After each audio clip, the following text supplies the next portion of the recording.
O tema é preconceito, racismo e espiritismo. E para termos clareza na comunicação, é necessário definirmos os termos em pauta. Então, comecemos por preconceito.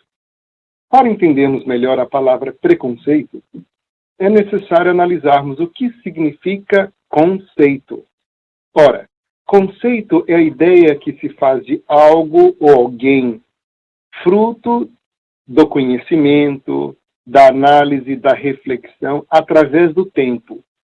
Logo, se você estuda qualquer matéria através do tempo, você vai ter um conceito em torno daquele assunto.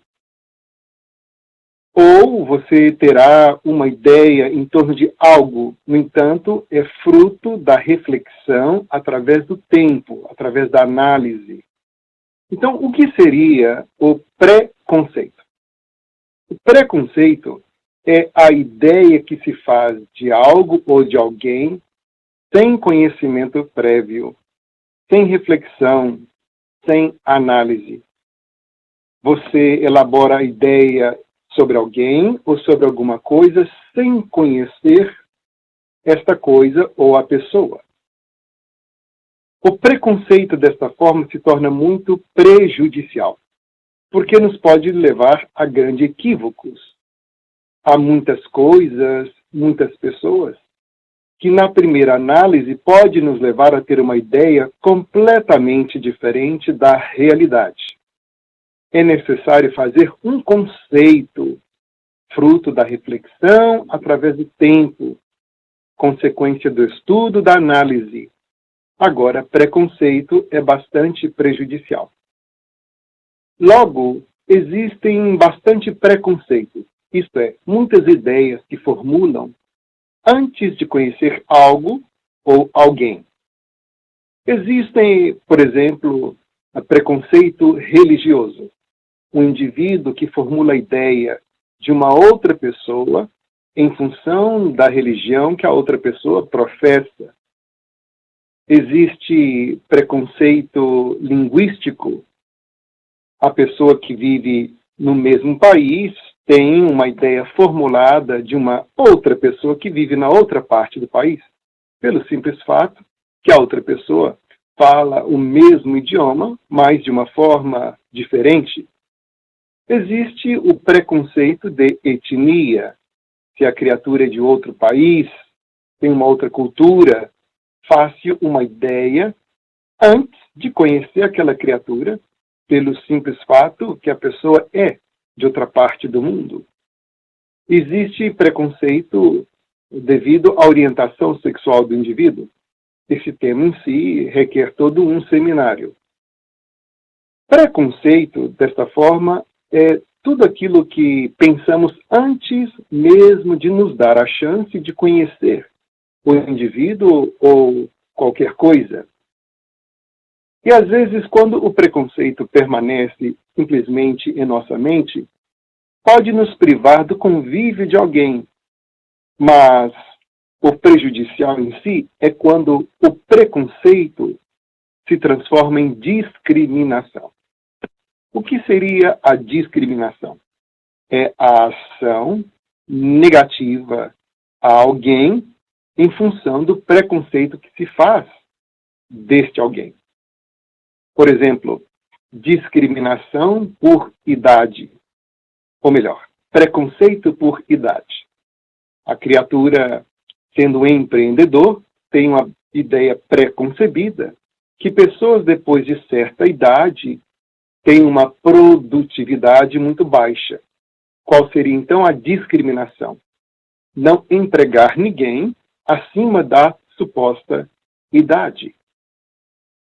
A criatura que é um empreendedor e tem um preconceito contra as pessoas que estão acima do peso, os obesos.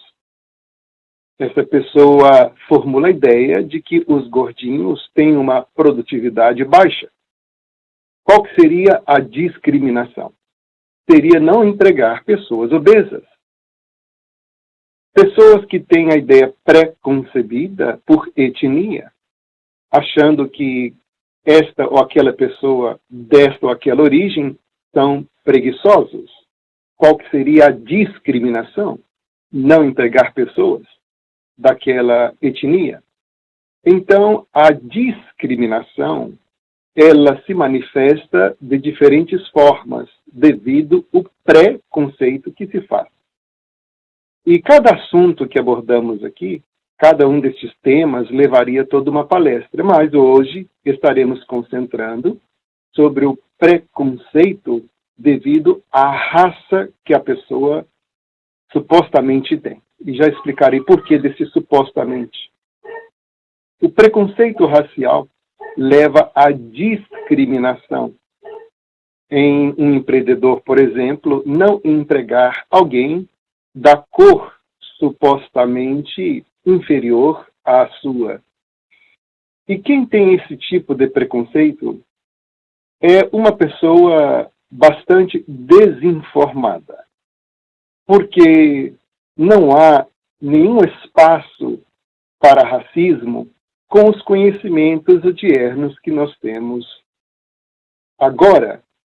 Nós temos, através do DNA, a prova de que todos nós somos originários da mesma parte do mundo.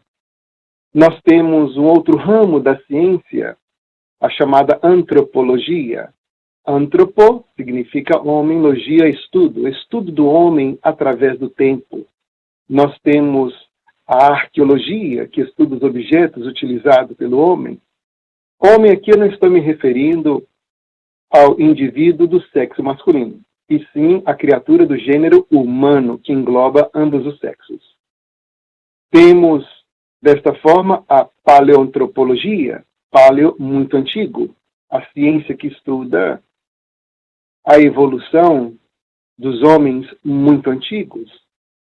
E esse estudo é através dos fósseis. Então, os paleoantropologistas escavam e encontram fóssil.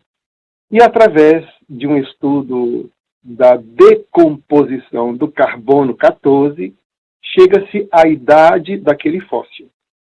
Então, na década de 20, de 30 do século passado, havia muita resistência por parte dos próprios antropologistas sobre a origem dos seres humanos, porque até a ciência, na época, era racista e não podia conceber que o ser humano teria evoluído em qualquer outra parte, a não ser na própria Europa. No entanto, paleoantropologistas que escavavam em diferentes partes da África começaram a enviar as ossadas que encontravam, principalmente o crânio, e através do estudo do espaço cúbico dentro do crânio, pode-se fazer uma análise bastante profunda do ponto no qual se encontra aquele ser através da evolução. E há várias descobertas que apontam, dão evidência que toda a família humana veio da África. Isto é um fato científico. Então, os paleoantropologistas europeus da época tiveram que ceder a este fato. E agora há sempre descobertas nesse sentido. Uma delas aconteceu numa caverna na África do Sul, chamado a Caverna da Estrela Crescente. Nesta caverna, os paleoantropologistas encontraram uma quantidade enorme de fósseis. E o interessante foi que, mais uma vez, eles, através do estudo do carbono 14 e da própria ossada, chegaram à conclusão que se tratava de um outro hominídeo, isto é, semelhante ao homem quanto à forma. E o cientista que estava na cabeça do estudo foi até a igreja de Desmond Tutu apresentar o seu resultado à sociedade. Quem foi Desmond Tutu? Foi um prêmio Nobel da Paz, alguém que lutou junto com Nelson Mandela para a abolição do apartheid, este sistema de discriminação que imperou na África do Sul por tantos anos. Então, o cientista foi até Desmond Tutu, na igreja na qual ele pregava, para dar esta informação, que nós, a família humana, todos viemos da África. E Desmond Tutu, com bastante inteligência, disse-nos que não seria assim que deveríamos ler a Bíblia interpretando seus símbolos. Não seria o símbolo de Adão e Eva representando que todos nós viemos da mesma família?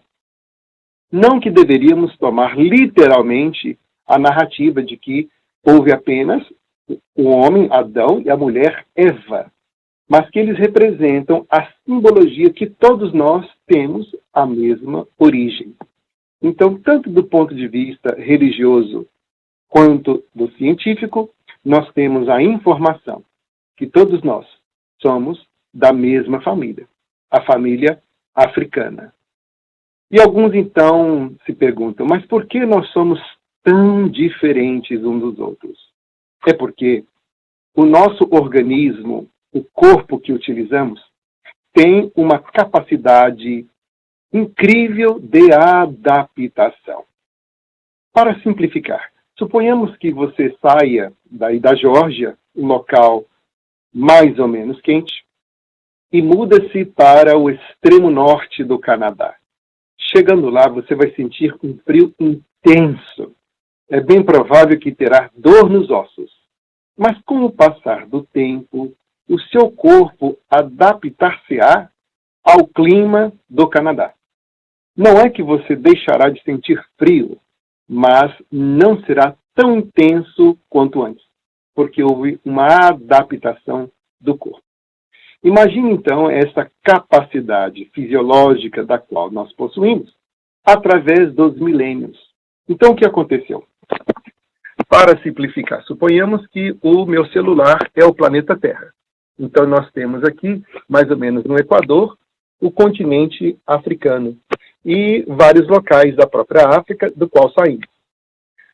Nesta parte aqui do planeta, nós recebemos uma quantidade de sol bastante intensa.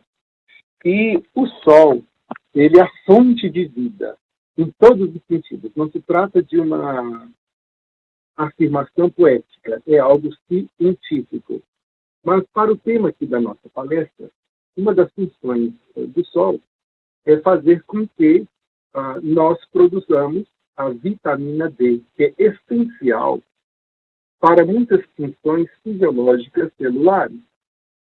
À medida que nós fomos emigrando do ponto equatorial do planeta Terra para os países nórdicos, a melanina, que é um pigmento da nossa pele, foi cada vez mais diminuindo de quantidade. A pele foi clareando. Para quê? Porque, à medida que fomos subindo para os países nórdicos, fomos recebendo também menos luz solar. Porque nos países nórdicos, a Terra, em referência ao Sol, recebe menos luz em certos lugares. No extremo norte, a Terra passa 6 meses no escuro, 6 meses no claro. Então, por recebermos menos luz solar, o corpo foi se adaptando, diminuindo a quantidade de melanina para permitir mais luz solar. Alguém hoje que seja da pele escura e vai, de repente, para o país nórdico mudar, há uma probabilidade que terá problemas de insuficiência de vitamina D e terá que fazer uma reposição. Então, o corpo foi se adaptando aos milênios. Encontramos até mesmo esta assertiva em O Livro dos Espíritos, na primeira parte, no 3º capítulo da criação, na qual vamos compreender ali o porquê das diferentes raças, que é uma construção social, mas que aprendemos que o organismo foi se adaptando às diferentes temperaturas e regiões do planeta. Por isso, a modificação do organismo. Por isso, nós parecermos diferentes um do outro, quando, na realidade, nós somos todos da mesma família. E, através dos estudos de DNA, Qualquer pessoa hoje que faz a análise do seu DNA encontrará uma porção que significará oriundo da África, isto é, todos nós, independentes da pele e da cor, independente de onde vivemos atualmente, todos nós viemos da África. Não estou me referindo aqui a 400, 500 anos. Estamos referindo aqui a milênios atrás, a 150, 200 mil anos atrás, na época que transitávamos entre ser Homo habilis para Homo erectus, até chegarmos a Homo sapiens, aproximadamente 15 mil anos atrás, quando descobrimos a agricultura, segundo os especialistas, o maior de todas as descobertas. Logo, meus amigos, não há qualquer espaço para termos um preconceito através da discriminação que se manifesta pelo racismo, porque somos todos da família humana. E hoje, quando contemplamos as convulsões sociais, alguns não conseguem entender por que tanta revolta da parte dos negros aqui nos Estados Unidos. Negro, me refiro à raça. Não existe. É uma construção social, mas é uma referência. Porque preto é a cor da pele. Então não se entende o porquê de tanta revolta. E é porque as pessoas não conhecem, creio que, o básico da história dos Estados Unidos. Por exemplo, todos sabemos o que aconteceu na Segunda Guerra Mundial, entre os anos 1939 até os anos 1945. Aproximadamente 6 milhões de judeus foram executados pelo regime nazista, chefiado por Adolf Hitler. 5 anos. Mas a escravidão aqui nos Estados Unidos aconteceu por 250 anos. 250 anos. Até mesmo recentemente, na década de 60, o governo, através do Ministério da Saúde, fez uma experiência bastante aviltante, na qual injetou sífilis nos negros para analisar o desenvolvimento da doença. Algo estarrecedor de narrar e de conceber. O presidente Bill Clinton teve que dar uma desculpa nacional por esse ato atroz. Assim, os negros neste país, eles têm razão de sobra por serem revoltados, principalmente quando cenas como aquela do cidadão Floyd aconteceu, na qual um policial brutalmente assassinou um negro. E, infelizmente, aquele policial é uma exceção, porque nós temos amigos policiais excelentíssimos e ficaram bastante constrangidos porque uma pessoa dá um mau nome a toda uma organização. Mas aqueles que espantam com estes protestos é porque não conhecem um pouco da história dos Estados Unidos. Mas não estamos aqui, tampouco, sendo convenientes com o quebra-quebra que acontece em torno do protesto. O protesto é um direito constitucional. O que significa isso? Ora, vivemos numa sociedade com aproximadamente 320 milhões de pessoas aqui nos Estados Unidos. Imagine que se cada pessoa fizesse o que eu queria. Seria o verdadeiro caos. Para, então, ter um controle sobre a população, regras, direitos e deveres, há uma carta magna que regulamenta a nossa convivência. Ela se chama-se Constituição. E a Constituição dá ao indivíduo o direito de reclamar quando algo errado acontece, quando os seus direitos não estão sendo respeitados. Então, protestar, reclamar, é um direito constitucional. Porque os nossos governantes, eles não são os nossos líderes, eles são os nossos empregados. O de governo não tem dinheiro. Nós, através dos impostos, é que pagamos os governantes para nos servir. Então, quando eles não estão nos servindo bem, ou a lei não está atendendo às nossas necessidades, é um direito protestar, reclamar, reivindicar direitos. Mas isto não dá direito a ninguém, quebra-quebra, destruir patrimônio. Temos assistido, por exemplo, à remoção de algumas estátuas que simboliza o racismo que aconteceu neste país. Mas também houve algumas remoções de estátuas que não conseguimos compreender o porquê. Por exemplo, a remoção da estátua de Winston Churchill. A criatura não conhece o mínimo da história ou talvez nem filme assiste.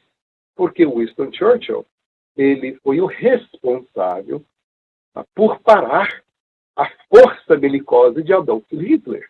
Se não fosse Winston Churchill, Hitler teria conquistado toda a Europa e, por consequência, todo o mundo. Este era o plano. Então, a remoção de Winston Churchill, aí é o efeito manada.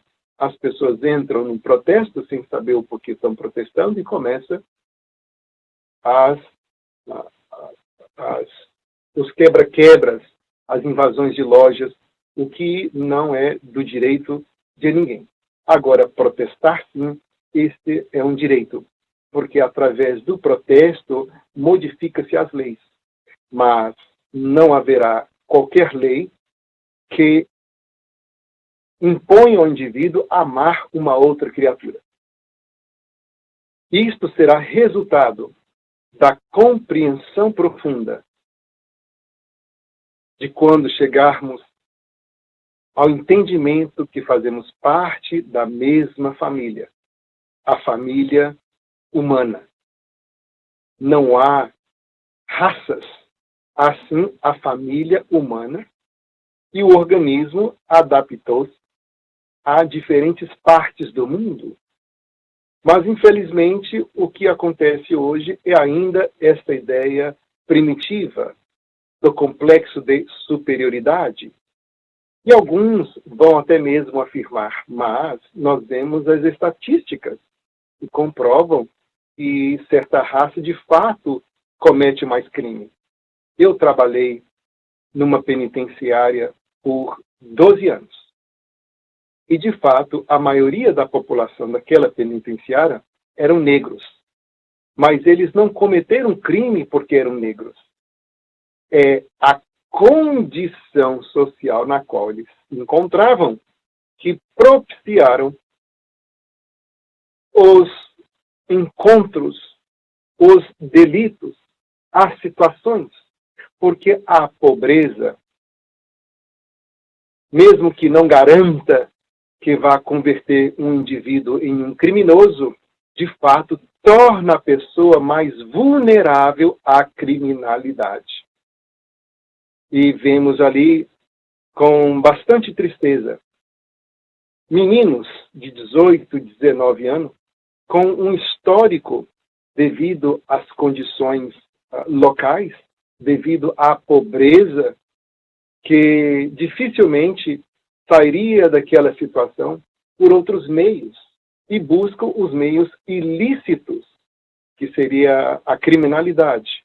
Mas não são porque eles são negros, são as condições sociais na qual eles vieram.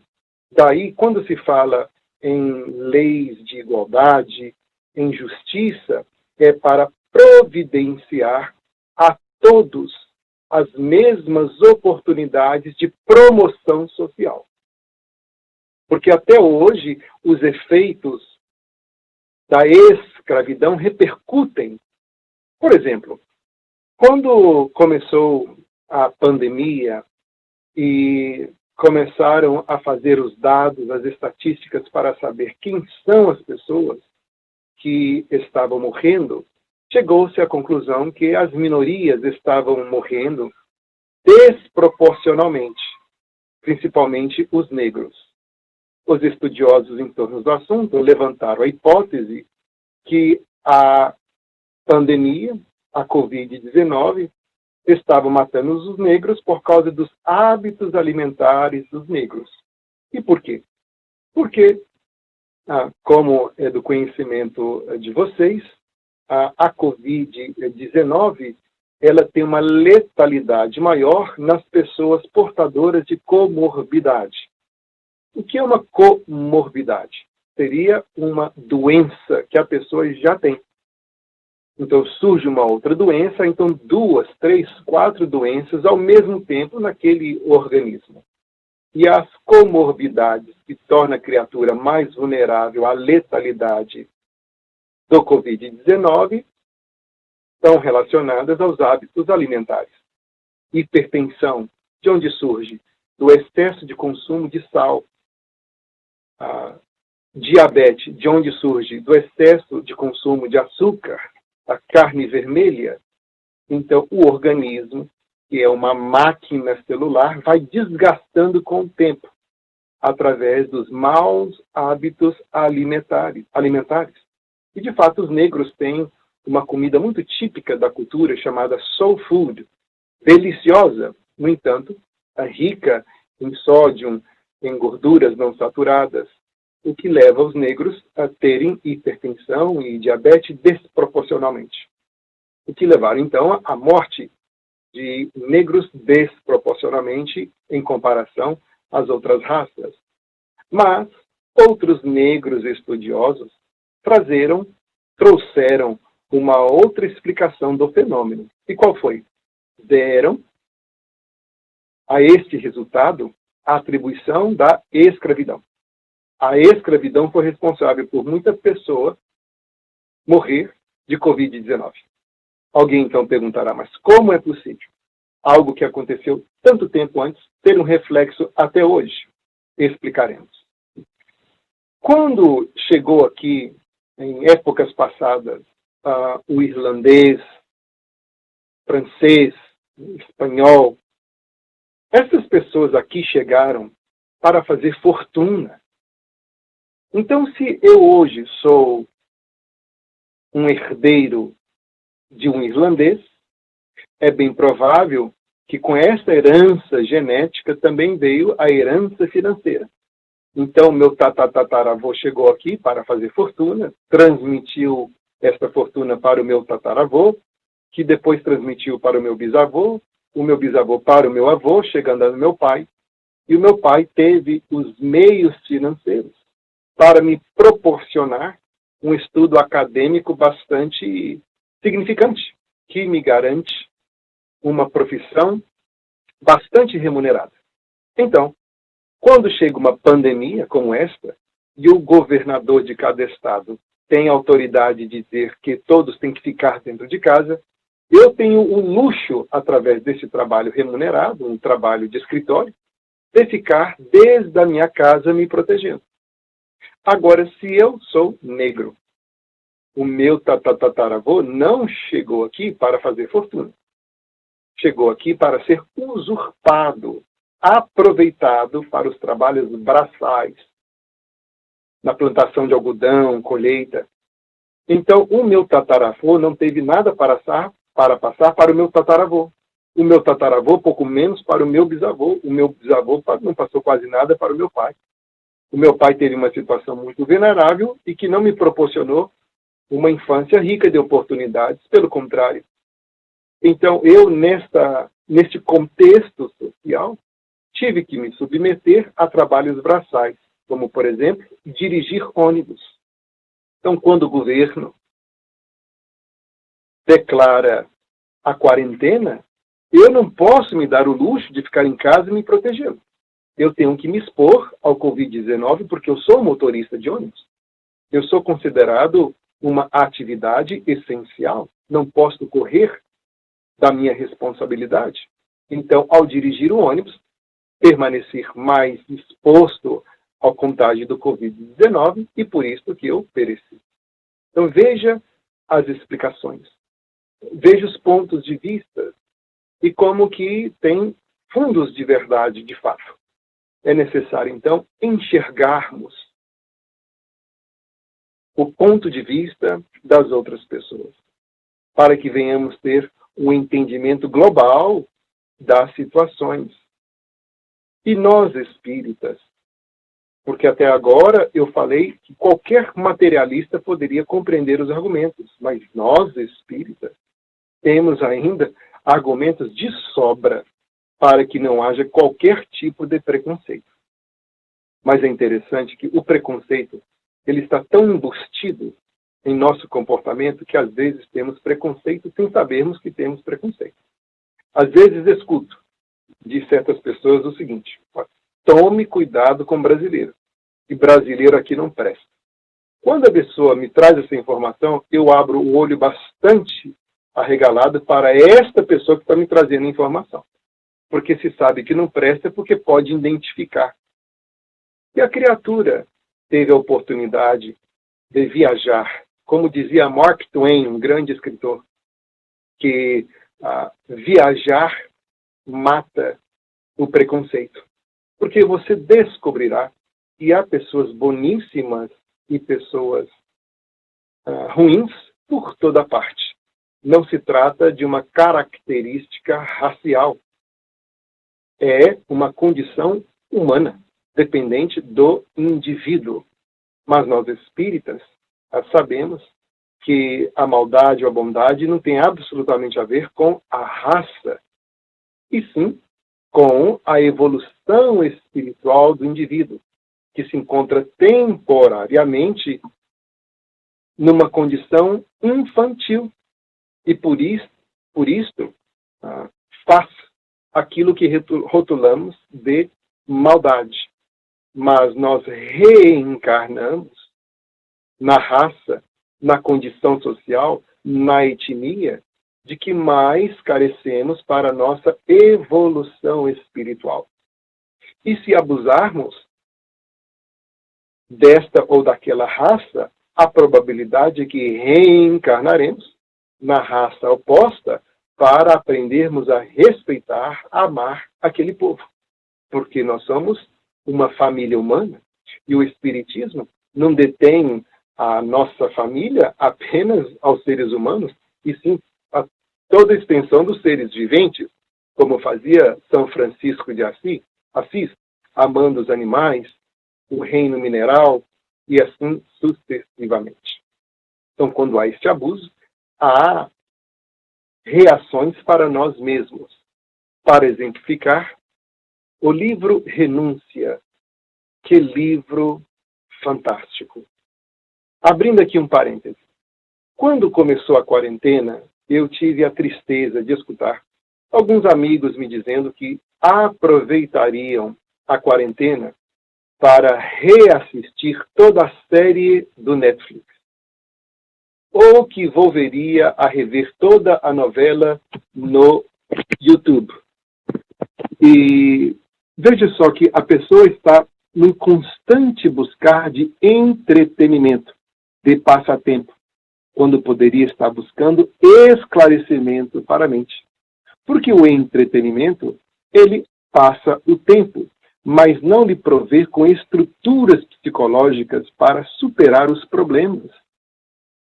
E, às vezes, além de ser um péssimo passatempo, incute-lhe ideias, fazendo com que você fique ligada, através dos plugs mentais, aos obsessores.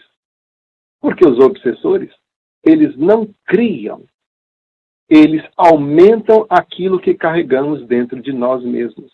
E, às vezes, absorvemos uma ideia cristalizada que se cristalizará através de um filme, de uma série que traz informações perturbadoras. Não vou ser nem radical. Quer assistir a série? Assista a série. Um capítulo, depois leia um capítulo de um livro. Né? Assista o segundo capítulo e depois leia um segundo capítulo de um livro, para que você tenha estrutura psicológica para superar os desafios.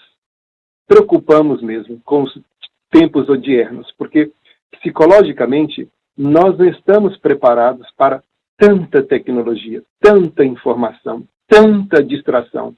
Onde é que as pessoas encontrarão tempo para a leitura para poder se esclarecer. Então, leiam, por favor. Por exemplo, este livro, O Renúncia, ele é fantástico, é riquíssimo de conhecimentos históricos. E também tem a protagonista, que é Alcione. E qual que é o objetivo do livro? É um entretenimento? É claro que é um entretenimento, mas não é uma ficção.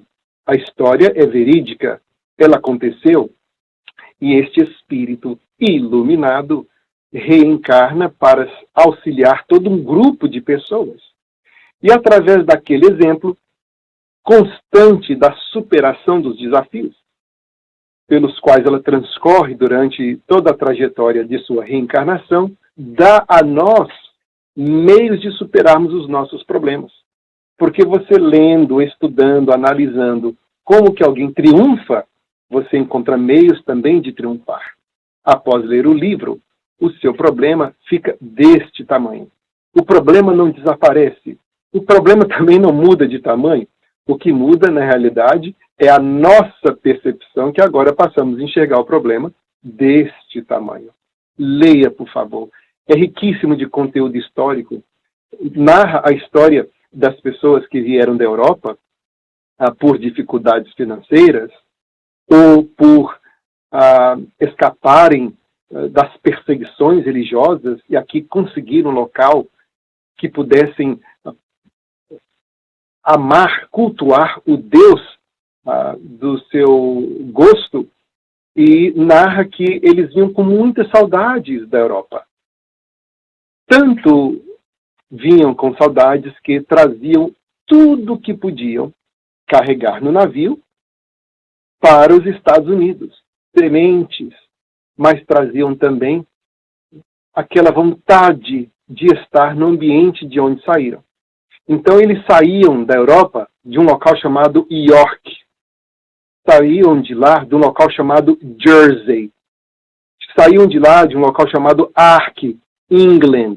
Então, quando chegaram aqui, com tanta saudade, quiseram fazer daqui uma nova York. Isto é, a York que eles tinham lá na Europa, trazer para cá, no sentido cultural, Nova York, Nova Jersey, New York, New England. Leia o livro, é fantástico. E naquele livro, narra a história também de Antero de Videu, que era apaixonado pela mãe de Alcione, Madalena. E Madalena já tinha o seu coração comprometido com o Vladimir, que morrera num acidente viajando para a Europa. Fique tranquilo que eu não estou contando o livro. Há mais de 550 páginas. É belíssimo. E Antero de Videu, frustrado que Madalena não queria qualquer relacionamento com ele, junto com umas péssimas amizades, ele entra para o comércio negreiro, vender escravos para os Estados Unidos.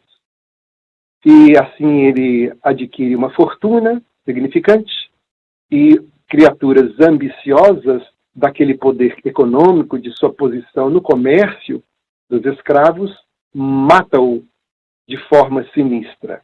E ele se reencontra agora no plano espiritual com a sua mãe, extremamente mal espiritualmente, muito arrependido. E para ele poder se refazer daquele excesso de culpa, ele reencarna por filhos de escravos. Não apenas ele nasce na raça a qual ele abusou, mas também ele nasce com uma degenerescência orgânica, claudica de uma perna. E assim, na época, os filhos de escravos que nasciam degenerados eram mortos em pouco tempo. Então, os pais escravos, para salvar a vida do filhinho, entrega para a vizinha. Quem era a vizinha? A Madalena. Agora, finalmente, Antero de Videu receberá os beijos de Madalena, não como homem, mas como um bebê necessitado de seus cuidados. E Alcione, o espírito evoluído dessa história, ensina Antero de Videu, agora reencarnado naquela criança, a como viver e a como respeitar pessoas de todas as raças. inclusive a dele próprio, porque agora ele estava na condição de negro.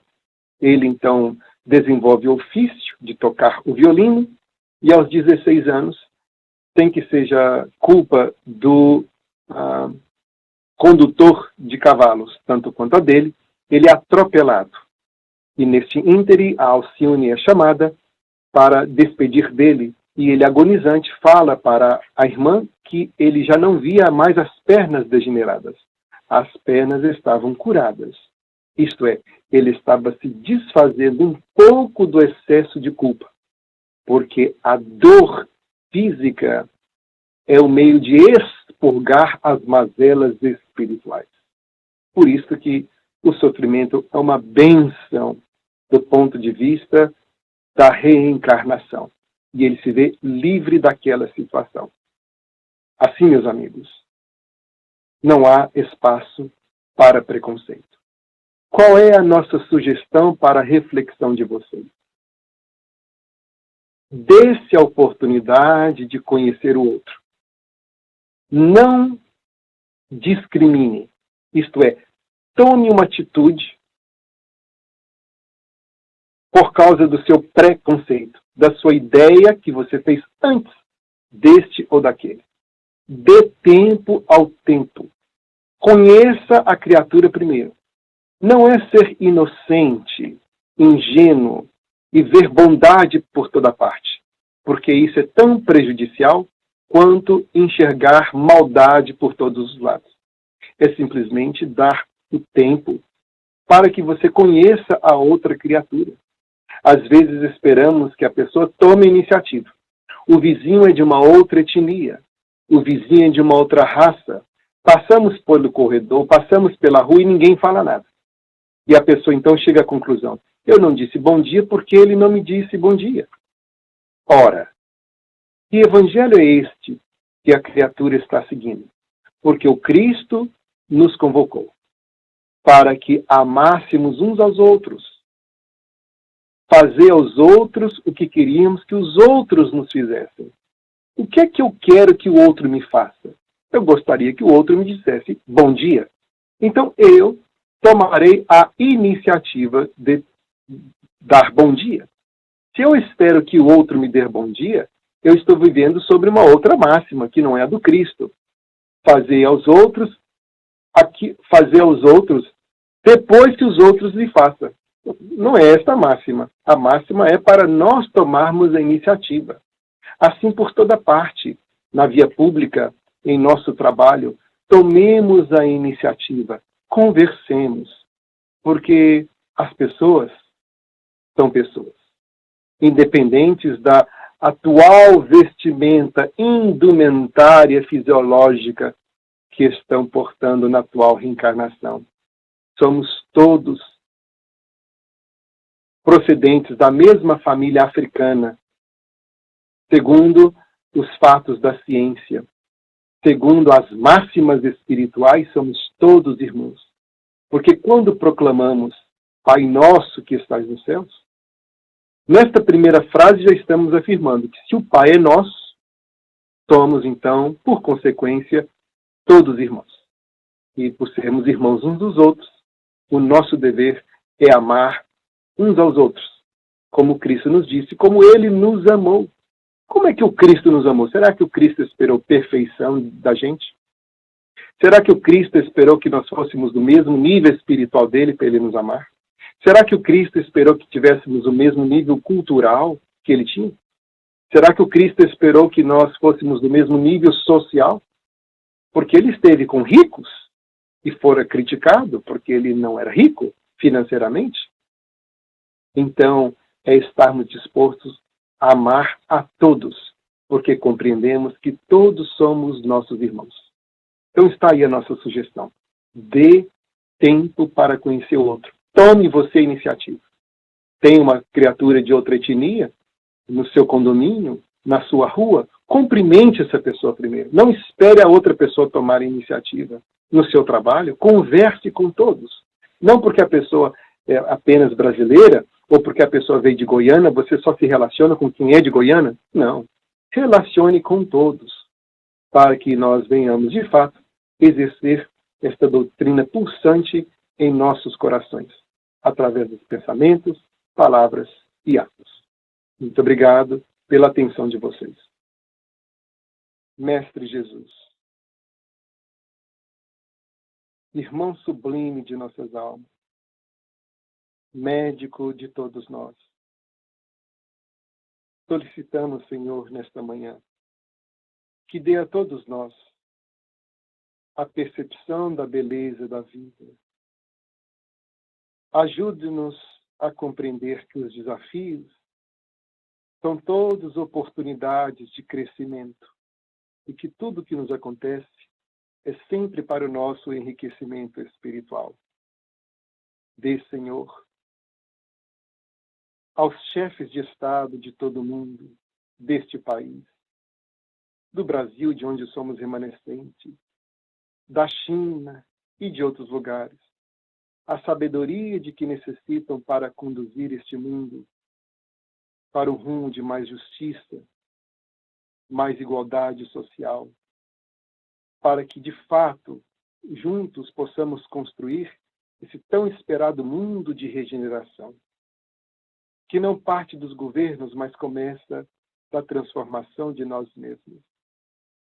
Em particular, solicitamos, Senhor Jesus, a sua proteção aos espíritas que neste momento estão espalhados, não estão em suas casas espíritas, o que pode levar ao desânimo, ao desprendimento dos vínculos fraternais, tão perigoso para os dias odiernos. Ajude as casas espíritas a manterem a chama da fé pulsante, para que tão pronto possamos voltar às nossas atividades presenciais, levando o Evangelho conosco para toda parte. Que assim seja.